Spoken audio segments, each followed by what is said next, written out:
The premise of the movie is set in the 1950s United States. Although on paper, African Americans have equal rights, in reality, they are facing raging racism and segregation. One victim of such racism is a middle-aged black woman named Ruby Baptiste. At the beginning of the film, she is looking for a job in her predominantly white city. While in the same venture, she ends up at Marshall Field, a department store that used to be popular for its anti-black agenda. Ruby finds another black woman working in the store who they have appointed to seem more inclusive in changing times. She knows that the store will not allow two black girls to work in the same department, hence, she doesn't bother going in for the interview. Later that day, Ruby is working at a pub as a side hustle. It is a safe environment for black people since it lies in their part of the town. However, among the crowd, a white man catches Ruby's attention. He even pays for her drinks, an act that intrigues her. Ruby introduces herself and asks him what his intentions are. The man's name is William and he claims that he has no bad intentions toward her. As they talk, the topic of being a black woman in America is brought up. Ruby expresses that because she is black, she is competing with her own people to get a job. If she had William's skin, she wouldn't have to run as fast as she is running right now. By the end of the night, it is evident that William fancies Ruby, which is uncommon because of their races. Ruby takes the chance and decides to come home with him. Soon, things get steamy and they end up making love in the steps. Then, comes the next morning. Ruby wakes up and gets a look at her arms which have miraculously turned white. Shocked, she walks up to the mirror to discover that she has completely turned into a white woman. She slaps herself to get out of the nightmare and only after several attempts does she register that this is reality. She freaks out and goes outside in just a robe, but unlike usual, no one pays much attention to her. While frantically trying to make sense of the situation, she bumps into a black kid. He drops his popcorn everywhere, but the white cops nearby restrain him instead of Ruby. This is when she experiences white privilege for the first time. Before the kid is harmed, she tells the cops it was her fault. However, they are not regretful of accusing the child, just because he is black. They politely escort her to the police car to bring her home. Ruby is unused to being treated so kindly by police, but she is too shocked to make sense of what is going on. At last, they find out she is William's friend and bring her to his house again. It turns out the officers have been told that Ruby is William's wife and is mentally ill. When she discovers that they are taking her back to William's, she tries to escape. She has to stop because of sharp pain in her body that almost knocks her out. In the following scene, William brings her inside a room and lays her down on the floor. Ruby is still screaming in pain, oblivious to what is happening to her body. Then, her bones crackle and she starts transforming into her older self. William helps her with the transformation by cutting her with a kitchen knife. Her skin sheds and it is revealed that she is the same Ruby under her white skin. After the situation dies down, Ruby is still weak, so she rests on his bed, while William tells her what is going on. He starts by explaining metamorphosis, a process that changes a caterpillar into a butterfly. The same process can be performed in humans, which is how Ruby turned into a white woman. He also asks her to rest assured because the transformation is reversible and only works if she drinks a potion from time to time. He further explains that the potion is not scientific, it is magical. Just when he says this, black butterflies fly above Ruby. Some years ago, William was working to apply metamorphosis to humans. But his practice was laughed upon because it didn't seem practical to his colleagues. That is until he met a man who had a secret to the universe and who gave him the potion. Ruby has a hard time taking everything in and is shocked to learn that magic is real. Now that the pain is gone, she can clearly spot the difference in how she was treated as a white woman. She felt like she was finally a human being. However, the pain was not worth it.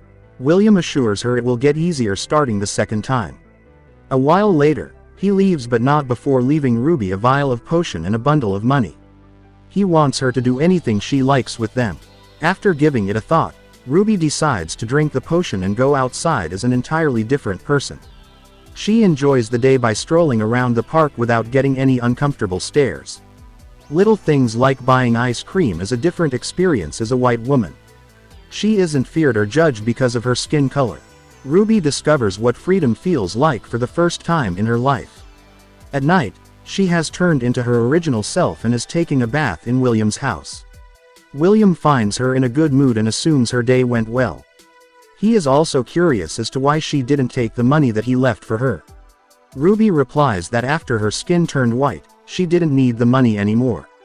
William discloses that when the time comes, she will have to do a favor for him, but assures her that it isn't something drastic. Until then, she is free to live or come to his house anytime she wishes. The following day, Ruby changes her name to Hillary and applies for a job at the same department store that she couldn't as a black woman. She is interviewed by the general manager Paul. Her resume is impressive because she has studied and worked hard to succeed as an African American woman. An impressed Paul even jokes that she might take his job. Aside from the formal questions, she is asked how she feels about working with colored people. Ruby replies that as long as they are qualified, she doesn't care. Satisfied with the answer, Paul offers her a job as an assistant manager. As Paul continues to chat, Ruby feels herself transforming back to her original self. She quickly makes up an excuse and escapes the situation. Thankfully, she manages to get into an elevator before fully turning.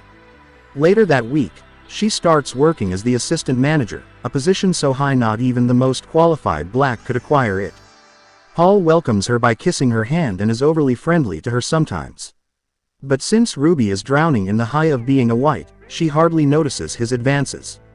After that, she goes to Tamara, the black woman whose employment hurt her chances last time. Although she was the reason Ruby didn't get the job, she doesn't hold a grudge against her own people. In fact, Ruby makes sure to remind Tamara that she has been appointed because of her qualifications and she shouldn't let anyone undermine that. In reply, Tamara reveals that she is a high school dropout. The confession sends Ruby into a moral dilemma. She has always preached that employment should be based on one's qualifications, but seeing her own people misusing the power, she is left confused on what side she is on. Later on, Ruby is with her female colleague in the back room trying on clothes and dancing together. The white women are shocked at how well she dances. Upon finding out that she has been to a club in a predominantly black area, they urge her to take them as well. Ruby is shocked because she had thought white women would dread being around black people. But it turns out they are interested in black culture but are unwilling to accept them as people. The following day, Ruby finds Tamara not doing her job right. She scolds the girl, saying that she can only be an asset to her race if she is better at her job. Since it is coming from a white woman, Tamara thinks the message is condescending and racist. As Ruby continues yelling at her, Paul interrupts them, asking if everything is all right. Ruby immediately composes herself and says that Tamara was just offering to show them around the black pub later that day. After work, Paul, Tamara, Ruby, and the three white women go to the club. Listening to her white colleagues talking about black people and culture, Ruby feels disheartened. She has started to lose a sense of originality in the first week of being a white woman. When no one is looking, she goes outside and breaks the vial of potion with her hands. This turns her back into a black woman and she feels much better than she did earlier. Just then, she hears a noise in the background. Upon peeking through a hole, she sees Paul forcing himself onto Tamara. This reminds Ruby of all the times he has looked down upon Tamara, called her names behind her back, and insulted her for being black. He is so desperate that he is taking advantage of a helpless girl. Ruby burns in anger, but before she can do anything, Tamara takes a stand for herself. She bites Paul's lips and gets free from his hold. In the following scene, Ruby is sitting on William's couch covered in her own blood from frequent transformation. From the basement door, comes a beautiful girl named Christina. Ruby has seen her once or twice before and assumes that she is William's assistant. Christina says that she knows what Ruby is going through, but in turn, Ruby claims she will never understand the pain of being black. Christina agrees but asserts that William didn't give her the potion so she could turn white. He gave her the potion so she could do everything she wanted to as a black woman. This changes the perspective Ruby looks at her situation. For the past week, she has been trying hard to do things as a white person and has forgotten what she would do in their place as a black woman. The following day, Ruby turns into Helen for the last time and goes to the office to hand in her resignation. Paul is shocked that a new and competent girl like her is leaving so soon. However, Ruby explains that she is attracted to Paul and the only way for her to be together with him is as a lover, not as his employee. Paul, unable to control himself, kisses her. But Ruby stops him, asking him to be more patient. She wants to turn him into a toy and make him long for her before she gives in. She ties his hands and pulls his pants down. As Paul looks at her in anticipation, she ties his belt around his neck and treats him like a dog. Paul is enjoying the moment until he notices her eyes are changing colors. He asks her to stop, but she ignores him and stuffs his mouth with a gag so he cannot scream. Then, she proceeds to assault him with her stiletto heel. By the end of the toter, her white skin has completely peeled off and she is covered in blood again. In the following scene, Ruby finds William at home coming out of the basement. She has seen him and Christina come and go of the basement several times. Moreover, it is the only place in the house with a lock. She inquires what is going on down there. Suddenly, William falls to the ground in pain. To Ruby's shock, he goes into metamorphosis and turns into Christina. It is then revealed that Christina is her true form and she turns into William because of the potion. She brings Ruby into the basement, where the real William and Hillary are attached to machines. Christina uses their blood to create the potion, which she further puts into use to disguise herself as William. It is revealed that Christina was a scientist working with a group of men who never believed in her. She was also discriminated against because of her gender, so she changed herself into William and reached an immense height of success. Ruby is shocked by the revelation and realizes that Christina has lost herself because of the magic. She also comes to terms that she doesn't need the potion anymore because she doesn't want to be white. She has learned to embrace her skin color no matter how she is treated because of it. All that matters is that she doesn't lose her integrity and pride. Subscribe for more videos like this, turn on the notification, and leave a like to help the channel out. Thank you for watching.